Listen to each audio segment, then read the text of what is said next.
We'll start with praising Allah, the one maker, the one creator. Wa ashhadu anna la ilaha illallah, wa ashhadu anna Muhammadan Rasulullah. Alhamdulillah, now we are on Prophet Dawud alayhi salam.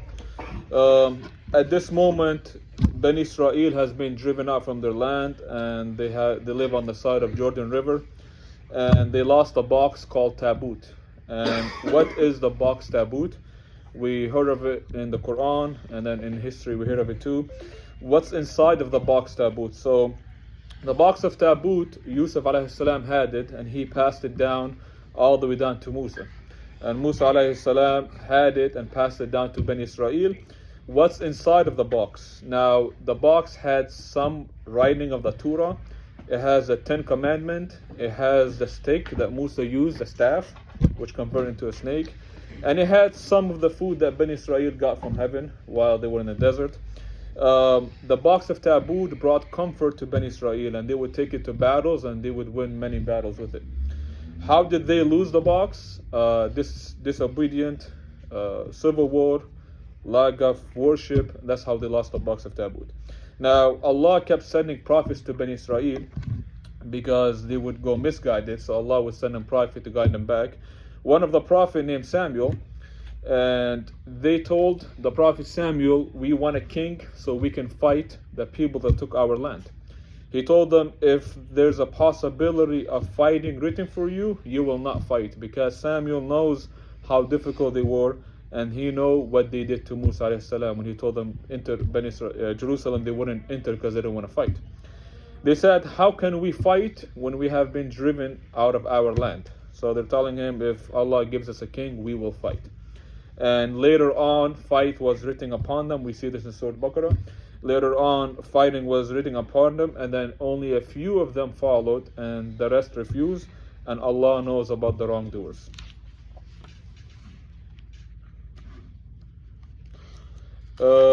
So Allah picked a man named Talut, and Talut was appointed to be a king. Samuel the prophet appointed Talut to be a king. They denied him. Why did they deny him?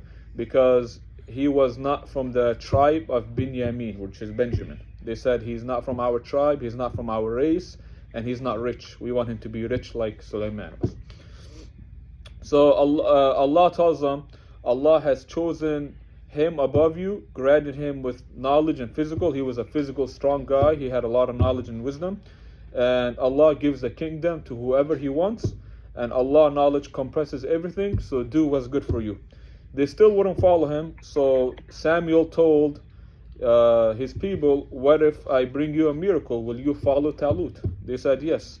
He told them that the Tabut are with the angel, and the angels has the Tabut. And Talut brought the Tabut, which is the box of ark, and he brought it. And when he brought it, they followed him, they accepted him. Some didn't accept, but most accepted him. Now, Talut is going into a battle to gain the land of Jerusalem and to gain the land back. When he went to a battle, he knows you have to have a sincere army. So what did he do? He tested his army so he can divide them. And when he wanted to divide them, as he was going into battle, he went to a river, and he told his people, do not drink from this river. And it was a hot day, so he told the whole army, do not drink unless you really, really have to, and if you do, it's just a quick hand. That's the only time you drink. And many of them drank, many of them failed the test, and only the faithful one passed. So Talut had 80,000 people in his army, only 4,000 stayed, and the rest of them failed the test, and they weren't sincere. Now, Talut is facing the Palestinian army. I'm not talking about Palestine, I'm talking about the Palestinian. Palestinians are ancient. I'm going to go over in a little bit who they are. Now, he's facing a man named Jalut. When they seen Jalut, they seen how big his army is, and they seen Jalut, they said, today we will lose. Now, the Palestinians, they descended from Greece, and they were present-day Spain, and they lived in modern Gaza. So where Gaza is right now, that's where the Palestinians are. And small amount, Talut told his army, how many times has small amount of believer defeated a bigger number? And as the believer are seeing Jalut coming out and he's laughing, Jalut was 9.6 feet. He was a very big man. He was very tall, and he had over 120 pounds of armor, according to historian. And he was a very, very big man, and he would provoke them, and he was scaring them. So the 4,000 army, they made a dua. They said, "Oh Allah, give us patience, strengthen our feet, and give us victory over the disbeliever." So before the battle start, in tradition history, they'll do the mubaraza, which one person will fight another. That's how they do it before the battle starts. And Jalut came out to fight, and he would provoke them. And none of the believer wanted to fight him. A young boy came out and said, "I want to fight him." He went to Talut, the king, and he said, "I want to fight." And what's his name? What's his name, guys? Dawud. So the young boy, his name is Dawud. Now, they wanted to put armor on him. He was a very skinny and small boy. He couldn't even, the armor wouldn't fit him. So Talut is telling him, "How can you go forth? You know, you're going to get killed." He's 9.6 feet. He said, "I killed a lion before who was attacking my sheep, my flocks, and I killed the lion. So this is easy for me. I can kill him." And Talut had pebbles, and he had the pebbles name. And Jalut is laughing because they send a young boy. He's laughing at the army, and his whole army is laughing at him. And Dawud gets the pebble, put it back, says Bismillah, and one hit kills Jalut in the head, and he falls dead.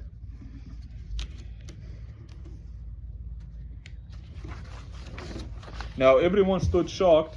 Dawud was, as a young boy, he was an obedient worshiper. He didn't know he's going to be a prophet. He was an obedient worshiper. And when he would do tasbih, the mountains would do tasbih with him, the birds would do tasbih with him. And Dawud, when he won as a young boy, he won the victory. He was known to the community of Bani Israel, and they got their lands back, which is Jerusalem, modern Jerusalem.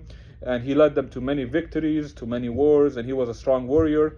And people would witness the creation doing tasbih after him. So they would witness the mountains doing tasbih, they would witness the birds doing tasbih. And back then in ancient history, steel and copper was like oil today. So whoever can get steel and copper, he would be rich. And Allah tells us in the Quran, we made the steel soft for Dawud, so he can, alayhi salam, so he can make armor for his army.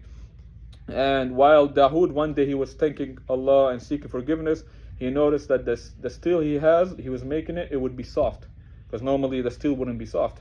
And Allah tells him, Allah says that we give Dawud a gift to make armor and to make steel that's soft. And he brought many wealth to the kingdom.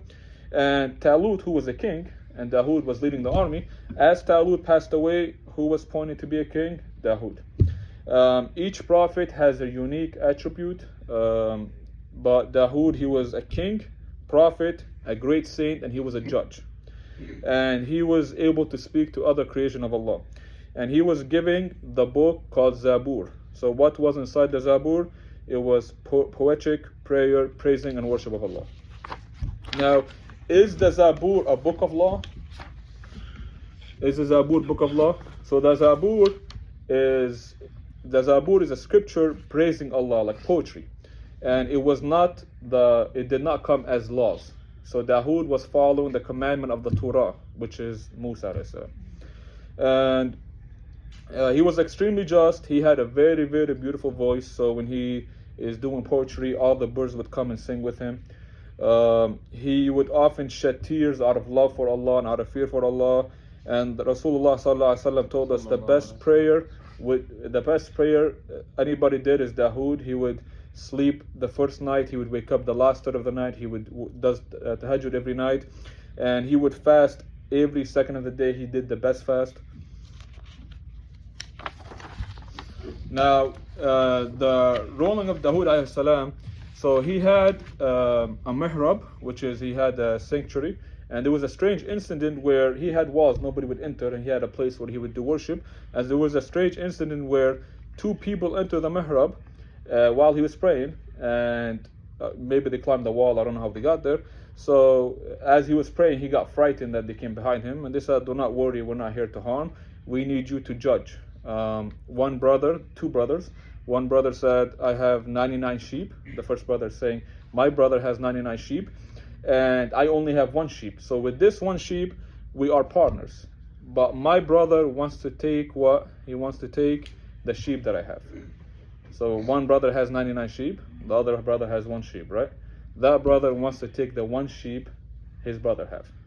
So Dawud immediately said, this is oppression, you can't do that. Many partners oppresses themselves. There's only few partners who are actually good to each other and they're cautious of Allah. How many times do we see partners who would partner up with each other for 20, 30 years? The moment business goes bad, they stop talking to each other, they don't look at each other. So what Dawud is telling us is that there are very few partners who actually stays loyal and good to each other. Now, both of these men disappeared. So it looked like that Allah sent two angels to test Dawud, and Dawud realized he made a mistake by not listening to both stories. So the whole moral of the story, we have to listen to both sides of story. Even if one side sounds really bad, you have to listen to the other side of story. And he fell into sajda and asked forgiveness, and Allah forgive him and give him a high rank. And Allah told him, do not judge based on your desire. So nowadays, in our Sharia, in modern judge, you cannot judge if you're emotional. So if somebody is emotional, he cannot judge. So in our modern Sharia, if somebody is emotional, he cannot judge, and he would have to judge the next day. So a judge cannot be emotional, they cannot be having a bad day, because you having a bad day can take it out on the person you're judging. So Allah gave Dawud a gift, and his gift was Sulayman. So Dawud alayhi had a son named Sulayman. Sulayman was an excellent worshipper, and he was very intelligent. And when Sulayman grew up, his father would take him to the courtroom, and he would see his dad judge. And at a very young age, he would actually correct his dad. Allah has given Sulayman certain knowledge. And there's a story about two women. They both had their babies. Both of them put their babies on the floor, and the wolf snatched one of them. So both women came to the courtroom, arguing that this baby mine, no, this baby mine. So one older woman, one younger woman. And at that time there's no DNA test, so you don't know who's telling the truth. One is claiming this is my baby, the other is claiming this is my baby. And Dawud, he ruled. What did he rule? He said, okay, the baby should go to the older woman, because the older woman cannot have any kids. She's at her old stage. And the younger woman, she can, of course, go and have baby. So that was a simple rule, right? So Sulayman asked his dad, can I say something? He said yes. He said, how about we take the baby, we cut him in half, give half to this lady and half to the other lady. Now, this incident, it's basically a tactic to see who's actually the real mother. The real mother, of course, would speak up. So the younger one said, no, do not cut the baby in half, have mercy on the baby, just give the baby to her, I'm fine, I don't want the baby. So that shows that the baby belongs to who? The younger woman. So it was ruled that the baby should go to the younger woman, because the older woman stayed silent. So that shows you that the younger woman was the who? The mother. Now, another story of two men happened in the courtroom. So one man came. One man had a lot of folks, like cattle, sheep, and cows, and the other woman had a lot of land, a plantation. So the man with a lot of cattle, his cattle ate all the plantation of the man that has a lot of land. So the man came complaining. Dawud asked the man, is it true that your folks eat all the plantation? The man said yes, he didn't deny it. He said, okay, simple ruling. All your folks goes to the man that basically lost all his plantation, to replace all the plantation he had. Now, Sulayman, asked his dad, can I speak? His dad said yes.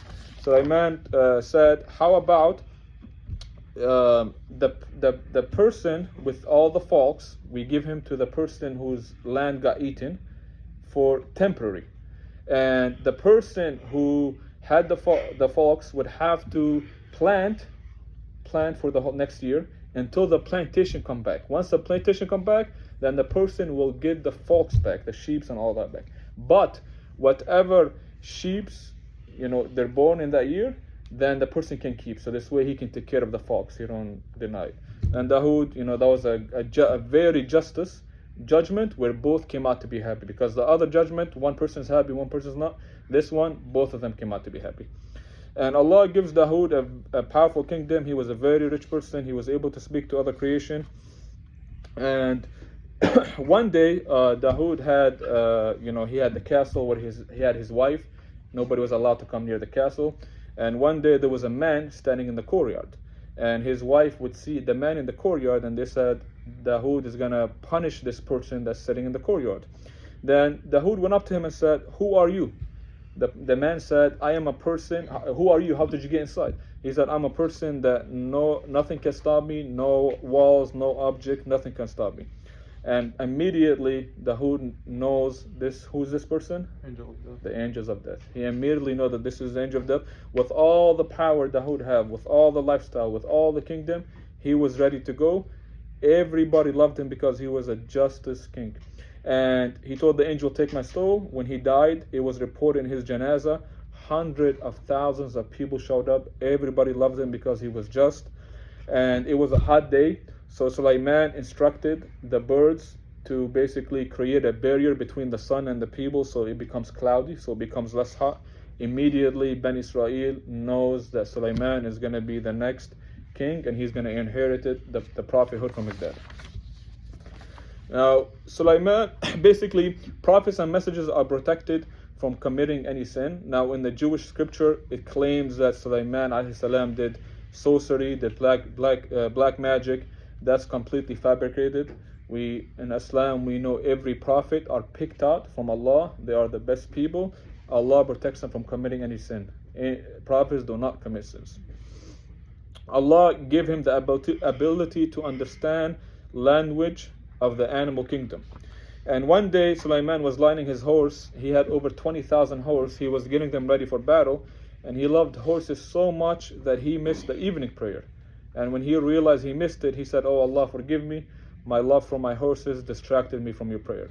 So one day Allah wanted to test him, and Sulayman got severe sick. He was very, very sick to a point where medicine didn't help him. The birds would fly all over earth looking for herbs to heal him. Nothing was helping him. And he got to a point where he was like a dead man sitting in his throne. That's how sick he was. Then he made a dua. He said, my Lord, forgive me and give me a kingdom that you never granted before. And Allah loved how he always churns and how he churned to him when he's sick. So when you're sick, churn to Allah.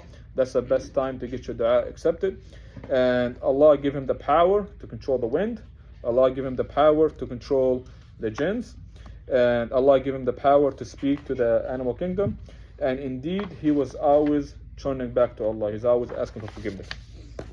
And he was able to control the jinn to a point where he would send them to the bottom of the ocean to bring any materials, copper, metals, anything that's beneficial. And he had the biggest army in history. And he would punish the jinn. So he can punish them by the permission of Allah, by burning them. And no army could stand in front of him. So he was able to defeat any army in front of him. And the way he controlled the wind, basically he would have a wood mat, and he would put small army, and he would send them 1 month journey that would take on a horse for 1 morning. So, and then the same thing with one afternoon will take basically a month journey as short as one afternoon.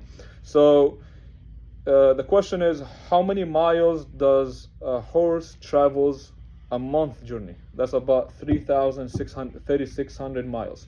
So plane cannot even go that fast. So the way he controlled the wind are faster than plane.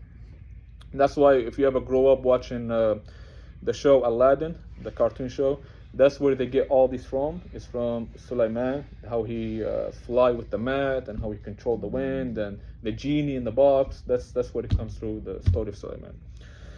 And one day as Sulayman was marching his army, he heard an ant. He noticed one ant calling to the other ants, saying, "O ant, the army of Sulayman are marching you. They're going to trample over you. Go inside and hide." And they won't even know they have trampled over you. So one thing about ant, when you throw a little food, the one ant calls the other ant. They care for each other. They call for each other. And Sulayman smiled when he heard the ant speak, because he is able to speak, to understand the animal language kingdom. And he said, "Oh Allah, grant me more ability to thank you for what you have given me and given my father." So question is, do ants have their own language? Anybody know the answer to that? Yeah, of course. So ant, they have 10 to 20 chemical word they send to each other, chemical word. But with high-end technology, they do have their own language. So if you ever go on YouTube and try to see how they, chew or how they eat or how they chat, you can hear their language. It sounds like so they're actually chatting with each other. So with high-end technology, you can see animal actually chatting with each other. Sometimes they use chemical words to communicate with each other from far away through sense, and sometimes they actually use their tails to make language to speak to each other. So they can actually chat with each other. One day Sulayman was inspecting his army and he realized there's one bird missing. It's called the hubi bird. Only one bird missing. So he known his army very well. He would be able to notice who showed up and who didn't show up. As you go for battle, if one person don't show up for battle, the person will get punished, whether it's in modern day or whether it's in history. So Sulayman said, we shall execute this bird or punish him unless it has a good excuse why it was absent. And the bird came out of nowhere and he said, I have came to you with knowledge that you did not have. I have seen a woman in modern day Yemen, the Queen of Sheba. She has a big throne, she has a lot of authority, she has a lot of wealth, but she is worshipping the sun. She's not worshipping Allah, she's worshipping the sun. And the shaitan is the one that beautified this. Shaitan is the one that tricks humans into worshipping objects and other things. And Sulayman said, let me use, because Sulayman has a bigger kingdom than her, let me use my kingdom to show her that if you worship Allah, Allah will give you even more than what you have. So Sulayman wrote a letter, and he had the bird drop off the letter to the Queen of Sheba. And the letter said, this is from Sulayman, and it has another line, Bismillah. So why did Sulayman put his name before Bismillah? It was the fear that, what if she rips the letter, let her rip my name, not the name of Allah. So that's why he put his name before Bismillah. And he told her, do not be haughty, come to us and surround yourself. Now, the Queen of Sheba, in her modern time, she knows that she is the most powerful one in the kingdom. So for somebody to send you a letter to threat you, that means there's somebody more powerful than you. Because if somebody has a small army, they're not going to send you a letter and threat you. So she told her people, what should I do? They told her that, do what you want and we will follow you. You have a strong army, you can fight, do what you want. She said, when kings enter a place, they will turn it upside down, they will burn, they will kill, they will rape. And that's how kings are. They do oppression. She doesn't know who Sulayman is. So she said, let me send 2 people with a gift and money and basically have a peek. How big is his army? Is it small? Is it big? Can we fight it? Can we match it? Should we surrender? And when Sulayman knows this before she even came, so what did Sulayman do? He displayed his army, his tigers, his lion, because he controlled the animal kingdom, his jinns. So when the 2 people came, they seen all those lined up, the whole animal kingdom lined up, the whole army, and they said, we have no match. This is a big, big army.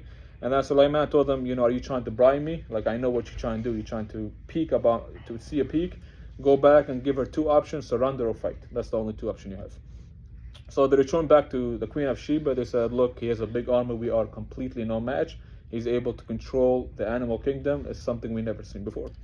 So the Queen of Sheba had a very big throne, and it was a very beautiful throne.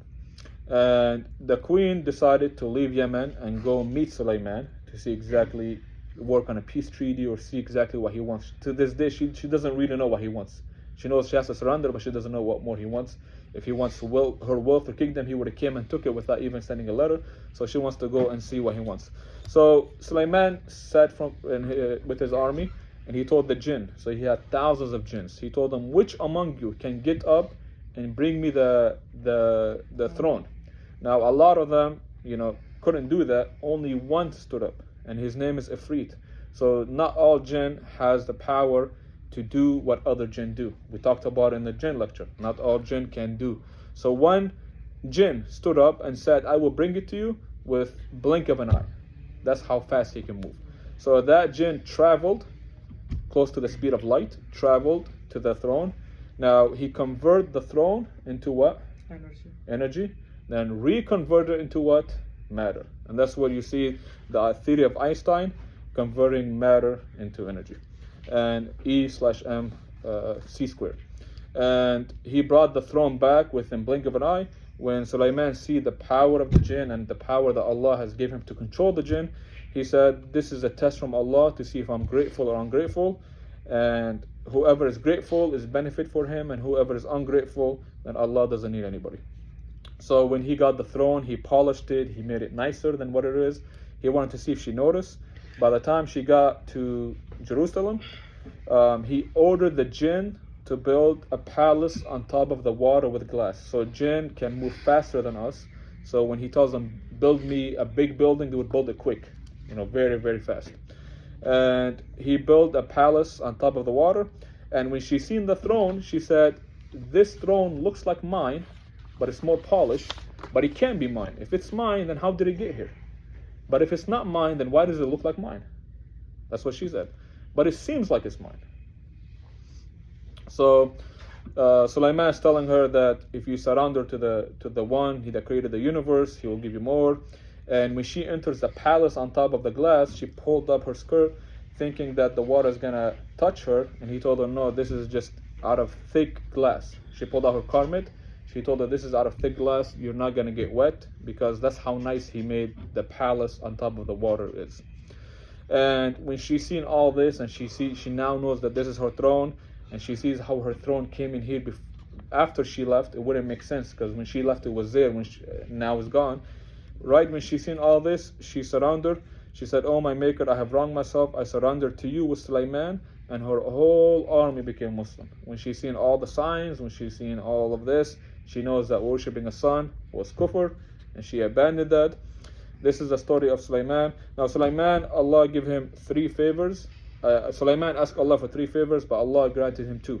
The first one, a kingdom that nobody had before and no one's going to have after. So no one's going to have the kingdom that Sulayman has. No king will ever have the power that Sulayman has.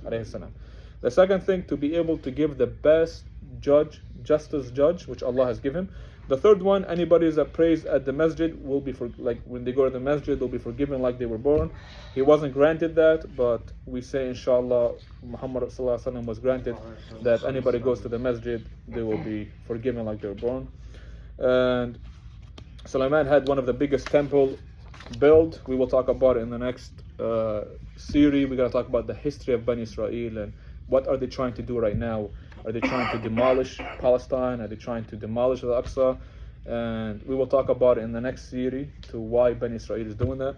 Now, when Sulayman reached his death, before he died, the jinn were spreading new rumors to Bani Israel that they know the unseen. What is the unseen? The future.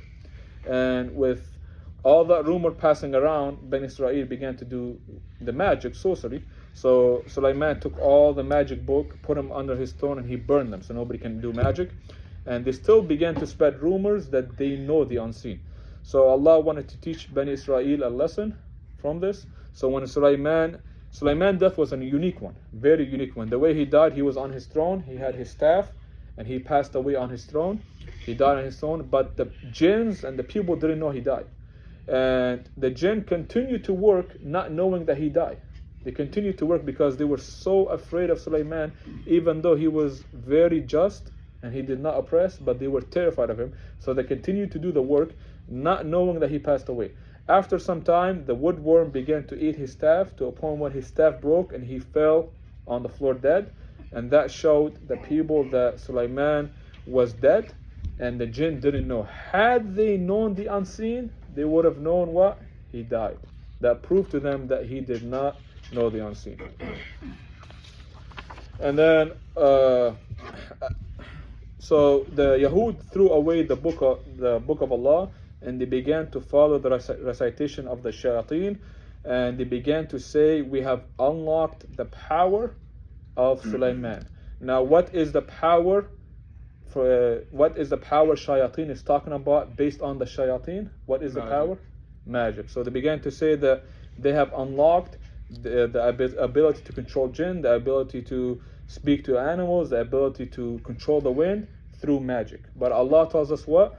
وَاتَّبَعُوا مَا تَتْلُو الشَّيَاطِينَ عَلَى مُلْكِ سُلَيْمَانَ وَمَا كَفَرَ سُلَيْمَانَ وَلَكِنَّ الشَّيَاطِينَ كَفَرُوا يُعَلِّمُونَ النَّاسَ السِّحْرَ وَمَا أَنزَلَ عَلَى الْمَلَكَيْنِ بِبَابِلَ هَارُوتَ وَمَارُوتَ وَمَا يَعْلَمَانِ مِنْ أَحَدٍ حَتَّى يَقُولُوا إِنَّمَا نَحْنُ فِتْنَةٌ فَلَا تَكْفُرْ.